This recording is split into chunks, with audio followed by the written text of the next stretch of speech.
Hi everyone, I'm Gordon from Camera Labs, and in this video I'd like to give you a quick preview about the Sony ZV-1, or if you live in the USA, the Sony ZV-1. ZV rhymes with TV, that actually sounds a bit better, doesn't it? But I'm sticking with ZV-1 here because I'm British. Anyway, the ZV-1 is a compact camera which is specifically designed at the demands of vloggers and video creators, although it also works perfectly well as a stills photo camera. Now, as you'll discover later on in this video, it shares a lot with the earlier RX100 Mark V or 5A, but it makes a number of key upgrades to the software and the hardware to make it much more compelling for people who do film a lot of videos, whether you're in front or behind of the camera. It costs $799 US, initially discounted to $749 until the end of June, which places it between $50 and $100 more than the Canon PowerShot G7X Mark III. And for my money, it is already looking like a way more compelling option. There's a lot of extra features and it resolves a lot of issues that people have with the G7X Mark III, particularly in terms of autofocus. It also crucially makes it a lot cheaper than the RX100 series. The Mark 5A currently sells for about $1,000, and even with discounting it still works out more expensive. And meanwhile, if you wanted the RX100 model with the microphone input, well, that was the Mark 7, which still costs about $1,200. Sure, you're getting a nice big long zoom with that model, but vloggers and video creators don't really need that for a lot of their work. So I think Sony's done a pretty sensible job in terms of pricing this model at a point where it's really competitive against rivals. Now, once again, this is a preview video. I've not yet had my hands on the camera, although I hope to soon. But Sony did brief me prior to the announcement and gave me time to mull it over and think about various options and to ask some questions and get those answered. So hopefully I'll be able to give you some additional insight rather than just reacting directly to a press release. Okay, now as I mentioned a moment ago, Sony actually, in my view, arguably had close to the perfect vlogging camera with the RX100 Mark V. I really like that 24 to 70 f1.8 to 2.8 zoom with the built-in neutral density filter.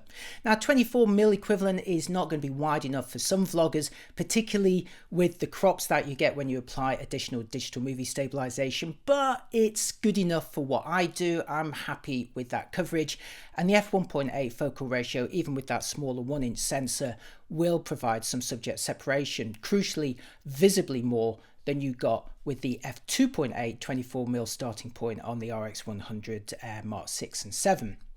And crucially, unlike those models which switch that wider, brighter lens for a longer, dimmer lens, it gets that built-in neutral density filter, which is really handy when you're filming video under brighter conditions. But for video creators and vloggers, arguably the most important aspect that was introduced on the RX100 Mark V and has been inherited on subsequent models is phase detect autofocus on the sensor. Now, Sony continues to be the only company that offers a camera with a 1-inch sensor with phase detect autofocus, and it just allows those models to focus so confidently whatever you're pointing them at, particularly useful if you're filming pieces to camera and you don't have a crew to make adjustments behind the camera. You can just hold it up, look at the lens, and you know it's going to be in focus. And this has been a problem which has plagued Canon, which has been sticking with a contrast-based system on its G5X and G7X series. And as you know, the G7X Mark III was not particularly confident in terms of autofocus. So much so that Canon actually released a firmware update to it to provide two different modes depending on how responsive you wanted it to be, but there was still some hunting and searching, and that just simply isn't the case with Sony's sensor. So the RX100 Mark V was looking pretty strong. It had the right lens, it was bright enough for a shallow depth of field, it had a built-in ND filter, and it had the phase detect autofocus and a screen that flipped up to face you. But there were two main problems with it. The first was that it didn't have a microphone input, and the second is that it was pretty expensive.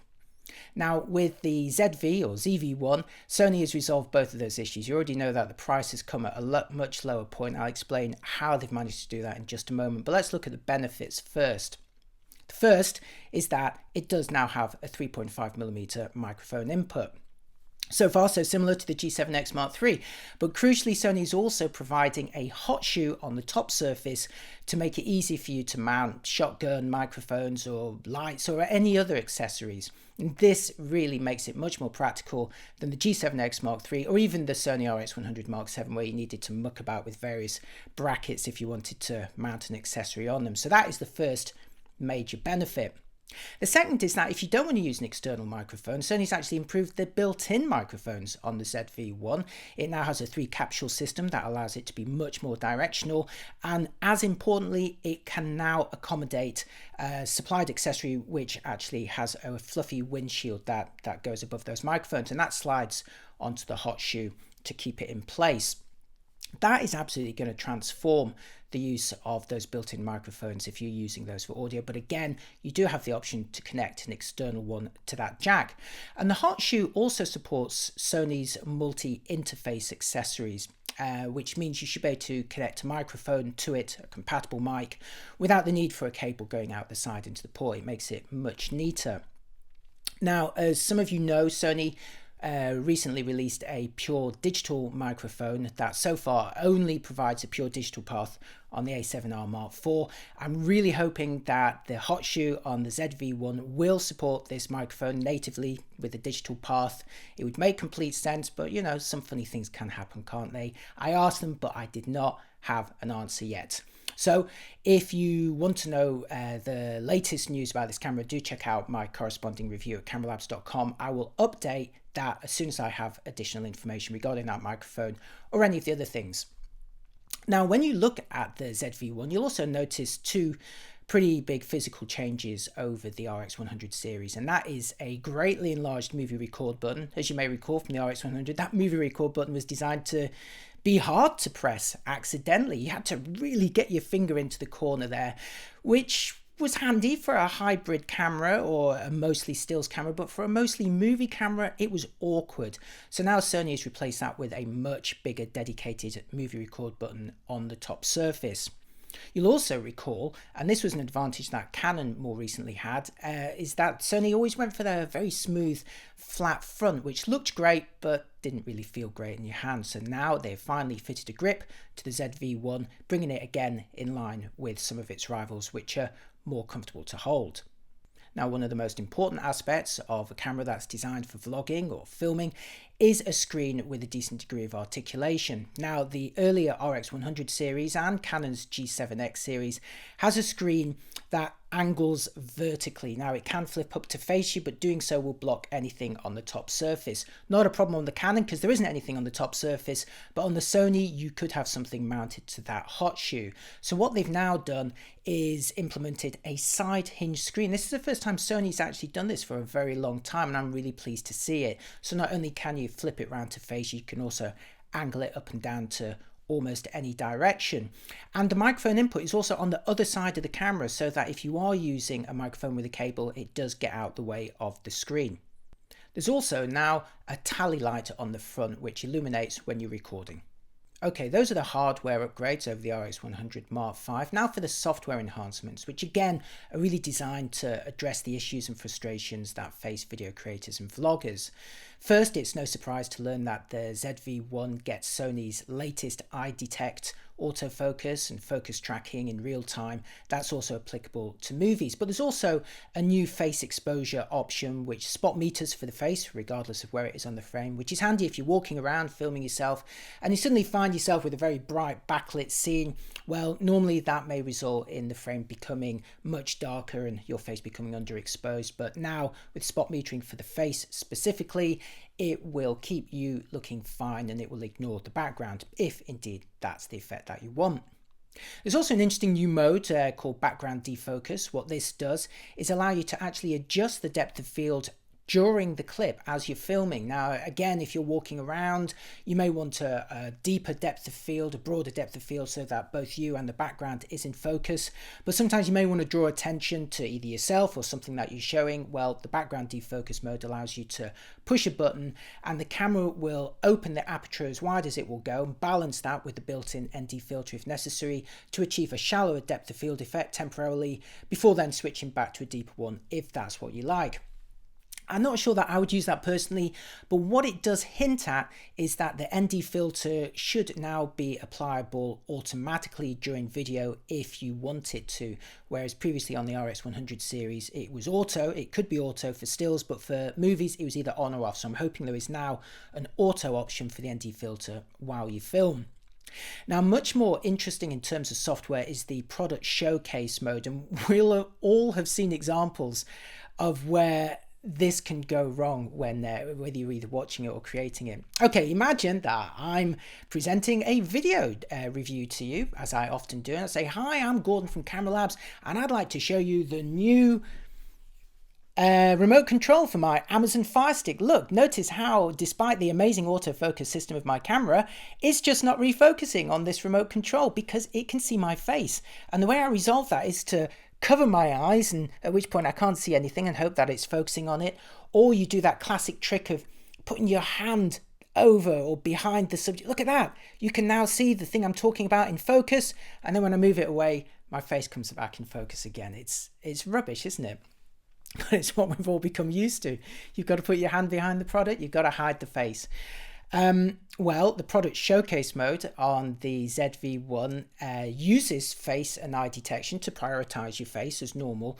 But the key difference is that if you bring an object closer to the camera on the frame, that will take priority. So it will focus on the closest subject, even if a face and eye can still be detected. So you bring up the product that you're looking at, even if it's nice and thin, like a remote control or, you know, a cosmetics brush or lipstick or something like that.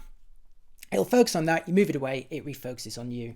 I think that alone is going to sell this product to so many people, because that is just such a frustrating workaround that we've had to do up to this point.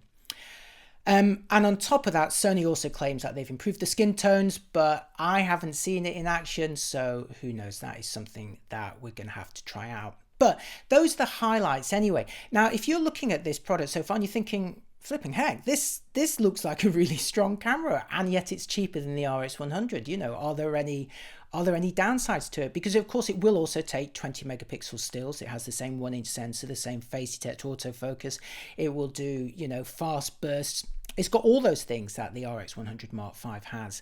But there's one thing that it doesn't have, and that is the built-in pop-up viewfinder. There's no room for it because of the hot shoe, because of the larger built-in microphone, and also because most video creators and vloggers don't actually need it that much. They can use it. Obviously, it is useful if you're behind the camera and you're framing it in bright conditions, or you want to play back your footage again under brighter conditions. It is handy to have a viewfinder for that. But it's not as necessary as it is for a stills camera, and it does add a lot to the price. So by removing it, they've been able to accommodate all of these other physical features that actually make the camera more compelling overall, while crucially bringing that price down to $800 or $750 with the initial discounts. And I think it's a really important addition, because previously the choice for a lot of people was to either go for the RX100 Mark V if they wanted the confident autofocus, but they got a viewfinder that they may not use that much, or to go for basically a camera that was almost 2/3 of the price in the G7X series,